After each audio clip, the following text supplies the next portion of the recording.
itu tuh dia itu bisa mengikat air dalam tubuh. Dimana kalau misalkan tubuh kita mengikat air berlebihan atau tubuh kita mengikat air, itu berat badan kita jadi ikutan naik juga. Sehingga teman-teman lagi di tahap berat badan yang stagnan, itu teman-teman itu bukan hanya mengurangi air doang di tubuh, tetapi teman-teman juga mengurangi lemak badan gitu. Oke teman-teman, jadi total aku tuh udah nurunin berat badan dari 75 kilo ke 52 kilo. Banyak motor. Oke teman-teman, jadi total aku tuh udah nurunin berat badan dari 75 kilo ke 52 kilo, which is aku udah turunin berat badan sampai ke 23 kilo.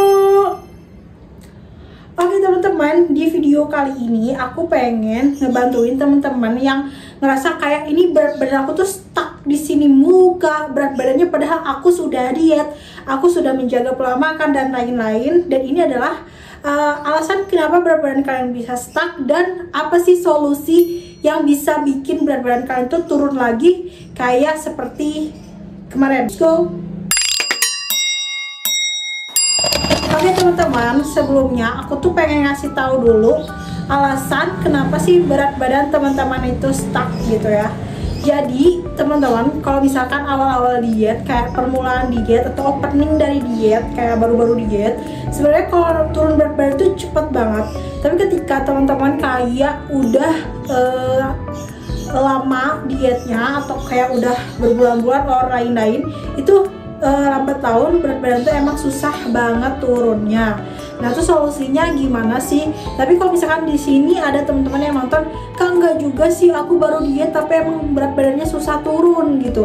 Padahal aku udah kayak makannya bagus, pola makannya udah sehat, udah sayur, udah daging kayak gitu-gitu, tapi kenapa tetap susah turun?" Oke, jadi aku bakalan kasih penjelasan di sini alasannya dulu kenapa berat badan kita bisa stuck di situ-situ aja. Oke teman-teman, yang menjadi alasan kenapa sih berat badan kita tuh bisa stuck di situ-situ aja. Jadi yang pertama, kalau misalkan teman-teman itu baru awal banget diet dan pas awal diet itu ngerasa kayak kok turunnya tuh cepet banget, kayak misalkan sehari bisa turun 1 kilo atau bahkan lebih dari 1 kilo, kok kayak lambat laun aku susah banget ya Kak turunnya. Itu karena kalau di awal-awal diet kita itu menurunkan atau membuang dulu yang namanya massa air. Jadi yang menyusut itu adalah airnya dulu. Nah, ketika kita udah lama dietnya kayak mungkin 2 minggu atau 1 bulan, itu memang akan agak susah buat turun berat badannya. Kenapa? Karena yang diturunkan atau yang dikurangi bukan air lagi, tetapi lemak yang dikurangi atau yang dikikis gitu. Ketika teman-teman kayak udah jalan 1 bulan diet, 2 minggu diet, 3 minggu diet gitu. Terus kalau misalkan kayak gitu, gimana sih Kak solusinya gitu biar berat badan aku tuh turun gitu? Sebenarnya teman-teman harus digaris bawahi dulu kalau kita tuh jangan terlalu berpatokan pada berat badan. Teman-teman sebelum diet seharusnya, atau sekarang aja deh teman-teman coba ukur yang namanya pakai kayak meteran gitu, kayak lengan tangan teman-teman, lingkar perut, lingkar dada, lingkar paha kayak gitu-gitu. Ada kasusnya itu kayak gini ya teman-teman. Waktu zaman aku diet, dia itu benar-benar stuck banget berat badannya itu di 53. Tetapi dia itu banyak yang menyusut. Misalkan dia itu dari lingkar perutnya 80, tapi mengecil jadi misalkan 75. Jadi teman-teman nggak selalu berat badan itu mendefinisikan keberhasilan dietnya teman-teman. Karena kalau misalkan teman-teman kayak ngerasa stuck di situ tapi BB-nya badannya udah kecilan, itu bisa aja teman-teman itu lemaknya berkurang tetapi ototnya yang naik. Sehingga ketika otot naik, lemak berkurang, massa otot itu bakalan bertambah beratnya gitu. Harus teman-teman tahu juga kalau otot itu dia kecil tetapi dia itu berat gitu. Beda sama lemak. Kalau lemak dia itu banyak tapi dia ringan gitu. Kalau otot dia kecil tapi dia berat. Nah kayak gitu, nanti aku kasih lihat foto ilustrasinya gitu. Terus kan tapi tetap Kak, aku pengennya itu turun berat badan, soalnya aku pengen ideal, karena aku belum ideal gitu, aku pengen sesuai dengan BMI aku gitu. Nah oke, aku bakalan kasih solusinya. Oke teman-teman, sebelumnya aku tuh masih tahu dulu kalau misalkan kenapa kayak makan kita udah sehat, kayak misalkan sayur-sayuran atau kayak protein kayak gitu-gitu, tapi kok berat badan kita tuh masih stuck di situ-situ aja. Coba teman-teman kasih manipulasi makanan teman-teman itu jadi makanan yang kurang bikin nafsu makan kita naik. Maksudnya gimana? Maksudnya si makanannya dikurangin yang namanya cita rasa. Mengurangi cita rasa makanan selain bisa mengurangi nafsu makan, dia juga bisa bikin kita itu tubuh kita mengikat airnya itu rendah gitu. Jadi kalau misalkan nih kayak Indomie itu kan garamnya banyak. Ketika garamnya banyak, gurih dan pokoknya bener-bener kayak berlebihan, terlalu sedap gitu, itu tuh dia itu bisa mengikat air dalam tubuh. Dimana kalau misalkan tubuh kita mengikat air berlebihan atau tubuh kita mengikat air, itu berat badan kita jadi ikutan naik juga. Sehingga buat temen-temen, nih salah satu solusinya yang bener-bener kayak ini ampuh banget teman-teman. Kalian harus kurangi cita rasa makanan kalian ketika kalian pengen berat badan kalian tuh nggak stuck di situ aja. Selain mengurangi cita rasa makanan tuh mengurangi nafsu makan juga, teman-teman juga akan terhindar dari tubuh teman-teman yang ingin mengikat air lebih banyak gitu. Jadi itu dia. Kalau aku pribadi dulu itu aku nggak konsumsi yang namanya garam yang kayak garam sering dibeli di pasar gitu. Aku tuh dulu pakai garam Himalaya yang pink, yang salt itu yang pink. Itu emang satu bungkusnya itu agak mahal. Itu aku kasih link di deskripsi. Emang sih agak pricey dikit, tapi itu untuk aku sendiri dan itu benar-benar lama banget habisnya. Tetapi itu benar-benar jujur ngebantu aku banget buat proses penurunan berat badan, karena garam yang lebih sehat itu nggak terlalu mengikat tubuh, air di tubuh kita tuh lebih banyak gitu. Dan aku juga pakainya dikit-dikit. Benar-benar sengaruh itu dalam mengurangi cita rasa makanan dalam diet gitu. Selain menahan nafsu makan, juga bisa terhindar dari tubuh kita mengikat air terlalu berlebihan. Lanjut di tips yang kedua, solusi kedua. Oke teman-teman, di solusi yang kedua adalah olahraga. Ini bener-bener wajib banget kalau teman-teman gak pengen berat badannya stuck di situ aja. Karena kalau misalkan teman-teman udah pola makannya udah sehat, udah baik, kalau aku ini udah makannya sehat-sehat tapi susah turunnya, temen kurang berolahraga. Kenapa olahraga ini aku saranin? Karena ketika teman-teman lagi di tahap berat badan yang stagnan, itu teman-teman itu bukan hanya mengurangi air doang di tubuh, tetapi teman-teman juga mengurangi lemak badan gitu. Dan lemak badan paling cepat disusut, paling cepat untuk diperkecil itu adalah dengan olahraga. Teman-teman gak harus olahraga yang kayak berat gitu, kayak berat fisik, otot kayak gitu, enggak. Teman-teman bisa kayak cuma jalan kaki 30 menit itu udah cukup banget menurut aku. Asalkan kita tuh kayak bergerak seluruh badan, kan ketika kita jalan kaki itu bergerak ya. Nah terus teman-teman juga bisa kayak jogging, tapi kalau yang paling bagus aku rekomendasiin olahraga yang paling cepet banget nurunin berat badan itu adalah workout. Terus juga nge-gym, tapi kan nge-gym itu kayak mahal gitu kan. Jadi bisa aja workout di rumah, kayak banyak di YouTube teman-teman cari aja. Itu bener-bener 30 menit udah ambior, keringatnya tuh banyak banget, dan itu ngebantu banget buat proses pembakaran lemak.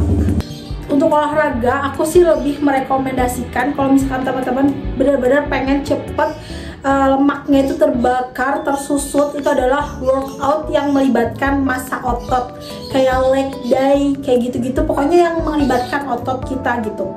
Nah tapi kalau misalkan teman-teman kayak aku tipe orang yang mageran buat olahraga, teman-teman bisa jalan kaki aja, kayak paling minimal banget itu 30 menit. Kalau aku jujur jalan kaki tuh pernah sampai kayak 2 jam, sampai kayak 1 jam, sampai kayak membakar 500 kalori, dan ada historinya di HP aku. Nah itu tuh aku biasanya kayak gitu teman-teman. Kalau misalkan mager, jogging atau enggak jalan kaki. Tapi kalau misalkan teman-teman pengen yang proses pembakaran lemaknya itu lebih cepat, itu workout. Karena bener-bener workout itu emang kita tuh cuma ngelakuin 30 menit misalkan, atau enggak 1 jam. Tapi Jadi lemak kita dibakar itu selama 24 jam. Itu ada penjelasannya, aku pernah nonton di YouTube. Koreksi kalau aku salah, tapi bener-bener workout itu bisa membakar lemak kita tuh selama seharian gitu. Jadi bener-bener menurut aku yang paling ampuh banget buat cepet buat ngecilin lemak atau memangkas lemak itu adalah workout yang melibatkan masak otot gitu ya, bukan aerobik ya, workout gitu. Nah, terus lanjut ke solusi yang ketiga. Oke teman-teman, di solusi yang ketiga ini tuh adalah solusi yang paling terakhir. Tadi tuh aku nggak pakai kacamata, padahal bagusan pakai kacamata. Ya udahlah, nggak apa-apa. Jadi untuk di solusi yang ketiga ini adalah bukan dari pola makan atau bukan dari olahraga, tapi dari pola hidup gitu ya. Jadi teman-teman, kalau misalkan teman-teman ini masih sekolah, masih belajar atau udah kerja atau lagi kuliah, bener-bener teman-teman kalau misalkan dietnya pengen berhasil, tolong atur yang namanya pola tidur, terus juga atur yang namanya kebiasaan yang lebih positif, karena ini tuh bener-bener berpengaruh banget gitu ya. Ketika teman-teman itu mempunyai kebiasaan yang positif, itu artinya teman-teman bakalan produktif. Dimana kalau misalkan teman-teman produktif, teman-teman itu akan membakar kalori tubuh. Kenapa aku bilang membakar kalori tubuh? Karena kita berkegiatan, kita nggak males-malesan, kita nggak cuma rebahan doang. Itu adalah kebiasaan yang negatif ya. Jadi teman-teman dari sekarang adalah bangun kebiasaan positif yang lebih produktif. Karena jujur nih, aku pernah baca di internet apa di mana di YouTube itu lupa, kita berpikir aja menggunakan otak itu bisa membakar kalori. Jadi semakin kita banyak berpikir, itu semakin kita bisa memboost metabolisme kita untuk membakar kalori. Jadi benar-benar teman-teman harus membangun yang namanya kebiasaan positif, bisa lewat produktivitas, terus juga bisa lewat belajar, karena itu ngaruh. Terus yang kedua adalah atur pola tidur yang baik. Tidur yang baik itu berapa jam sih Kak? Tidur yang baik itu 6 jam ya. Kalau seusia aku 6 jam, kalau semakin kecil itu semakin banyak jam tidurnya, tapi kalau kita semakin dewasa itu semakin berkurang jam tidurnya. Kalau aku pribadi paling normal banget manusia dari kalangan remaja sampai dewasa, kalau anak kecil kan nggak mungkin diet ya guys ya, itu adalah 6 jam. Jadi tidurnya 6 jam, kalau boleh, kalau bisa nggak boleh begadang, kalau misalkan teman-teman emang nggak ada keperluan, kecuali kalau teman-teman kayak kerja, aku shift malam dan nggak bisa dong kalau misalkan tidur karena kan kerja. Nah kalau itu nggak apa-apa, tapi sebisa mungkin nanti besok paginya atau besok siangnya itu tidur 6 jam. Jadi tidurnya harus cukup gitu teman-teman, karena tidur ini ngaruh banget ke mood kita, ke mental kita, terus juga ke kondisi tubuh kita. Jadi atur yang namanya pola tidur yang sehat, bangun kebiasaan baik yang positif, itu juga berpengaruh dalam keberhasilan diet, bahkan keberhasilan lain-lainnya gitu. Oke teman-teman, makasih buat teman-teman yang udah nonton video aku di tips diet ini. Ini adalah solusi kalau teman-teman itu kayak stuck banget berat badannya di situ-situ mulu, susah turunnya. Itu adalah solusi dari aku yang udah aku lakuin. Itu kurang lebih aku dari tahun 2020 itu selama berbulan-bulan aku tuh ngebangun yang namanya kebiasaan positif, pola tidur yang baik, ngurangin cita rasa, terus juga aku coba olahraga, walaupun olahraganya cuma jalan kaki 30 menit, it's okay, daripada teman-teman cuma rebahan doang, kebiasaannya negatif, kayak cuma bisa nonton, gak mau belajar, gak mau mikir, itu bakalan bikin afirmasi yang negatif dan teman-teman bakalan merasa gagal. Tapi ketika kita merasa tubuh kita itu positif, kita merasa kayak kita produktif, kita belajar, kita mikir, itu akan membangun keberhasilan bisa keberhasilan dalam diet, keberhasilan dalam sehari-hari, dan juga mengurangi anxiety. Oke teman-teman, makasih udah nonton video ini. Kalau misalkan teman-teman pengen tips diet lainnya, teman-teman bisa subscribe channel aku, like dan komen juga jangan lupa, dan lihat video-video aku lainnya. Itu aku banyak ngebahas bukan cuma diet aja, ada skincare, ada self improvement, ada review produk. Oke, makasih.